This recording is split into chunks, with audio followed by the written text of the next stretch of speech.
One of the things that strongman leaders do when they do get control of a country is they shut down independent media. They make it a crime, or they make it otherwise impossible for anybody to report or say or broadcast anything that is independent of the strongman or that is critical of the strongman. And that, of course, is not how the American system of government works. With our robust First Amendment and freedom of the press protections, that's not at all how we are set up as a government and as a country. But again, what's on the table from Republicans in this election is scrapping our system of government and instead doing it the strongman way instead. You say CBS should lose its license. Why? Sure. Well, I've never seen anything like it. The head of the FCC says we would never yank a license because a politician didn't like his or her coverage. Well, this isn't a politician. This is nothing. Wait a minute. Now, what we're doing is we're going to subpoena their records. 60 Minutes. No, I think 60 Minutes, I think it should be taken off the air, frankly. This comes in the wake of that same candidate, Donald Trump, saying that ABC News should also have its broadcast license revoked. And it comes in the wake of that same candidate saying that this network, MSNBC and NBC News, should have its broadcast license revoked. And it comes on the heels of him saying that the head of Facebook should be put in prison. And it comes on the heels of him saying, just you wait to see what he's going to do to the New York Times. Wait until you see what I'm going to do to them. This is not normal American stuff. This isn't American at all. This is strongman, authoritarian form of government stuff, which our Constitution protects us from explicitly. I mean, what Trump is proposing to do here in America to the media is what Putin, of course, has already done in Russia. In Russia, it is state-controlled media only, and that's the case everywhere. You've got an authoritarian in charge. In Saudi Arabia, the state-controlled media there includes Al Arabiya TV. You get a handy reminder of the fact that it's state-controlled media if you watch any of their clips online. Trump loves Saudi Arabia, right? One of the many underreported things in the presidential campaign this year, I think, was that in the midst of our presidential campaign just this summer, Trump signed a deal to build Trump Tower Saudi Arabia in Jeddah in Saudi Arabia. That is a huge real estate deal. That is the Saudi government doling out a huge financial favor to Trump while he is in the middle of his presidential campaign. They are expecting, presumably, that if he does get back into the White House, that huge personal financial favor they just did him will still be fresh in his mind when it comes to making American policy, American government policy towards Saudi Arabia. The Saudi royal family, you will recall, also stuffed $2 billion, billion with a B, $2 billion into the pockets of Trump's son-in-law, Jared Kushner, as soon as he left the White House. The New York Times recently reporting that the Saudis have seen precisely zero return on that supposed investment in Jared Kushner. He's just kept all the money and skimmed out over $100 million in fees for himself while returning nothing to them, at least so far. But presumably that's because they're not expecting to be paid back by him. They're expecting to be paid back by the White House, by the American people. The Saudis don't seem to be all that eager to get any of that money back from old Jared because they know they'll get it back another way. From us. From policy at our expense to pay back the people who have paid him. So the Trump relationship with Saudi Arabia is very well oiled. Honestly, if you wanted to create like a kindergarten level textbook, one of those those books where the pages are cards, right? Cardstock. If you wanted to create a kindergarten level textbook to explain to a kindergartner what corruption is, right? This is how you might spell it out. Now, imagine your friend is running for president. Somebody gives your friend a huge, sweet business deal while he's running for president. And that same someone then gives your friend's family billions of dollars while he's running for president. C is for corruption. Your friend is corrupt, right? And then if it was like a good children's book, it would say, oh, but don't worry, this could never happen in the United States of America. Yeah, we'd have to update that textbook.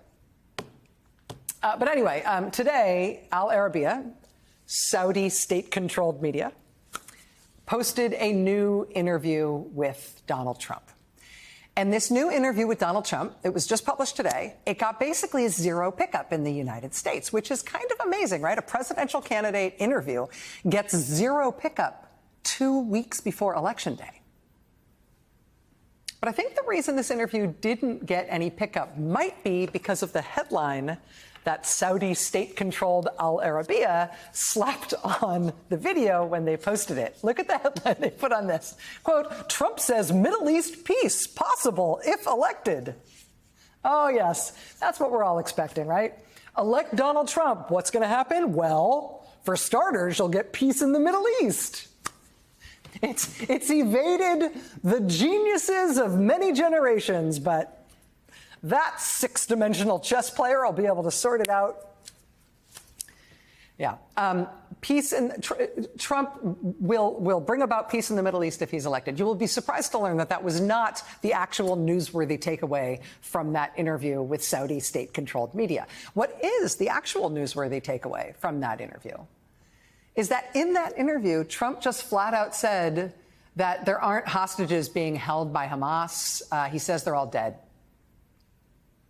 Imagine if you're the family member of one of these hostages who's been held for a year now by Hamas, and a presidential candidate in the United States comes out and says, yeah, well, they're pretty much all dead. Most of them are dead. Ah, well. But that is what he said today. That is what he said. Now, still you have hostages, but many of them have been killed, and I'm sure many of them are dead. I think even early on, I think a lot of those hostages were dead. I think they were dead. Imagine the cruelty of that, right? If you're the family of a hostage in Gaza, you've been working for a year now, desperately to get your loved one out of there. Imagine you're the family of an American hostage held in Gaza, and you are counting, among other things, on the American government to do all it can to get your brother or your mother or your daughter out alive as a hostage. And here's a man running to be president of the United States saying, yeah, I'm sure they're all dead. I'm sure they're all dead. Trump also said in his Al Arabiya Saudi state-controlled media interview today that he would have done a deal with Hamas. That if Hamas wanted to do something like October 7th, Trump would have stepped in and done a deal with them. Right, so if you liked it when Trump invited the Taliban to come to Camp David, well, now here he is 2 weeks before the presidential election saying if he were president again, he'd make deals with Hamas. And that's how he would have solved the October 7th problem. I would have made a deal with them, and they wouldn't have done October 7th.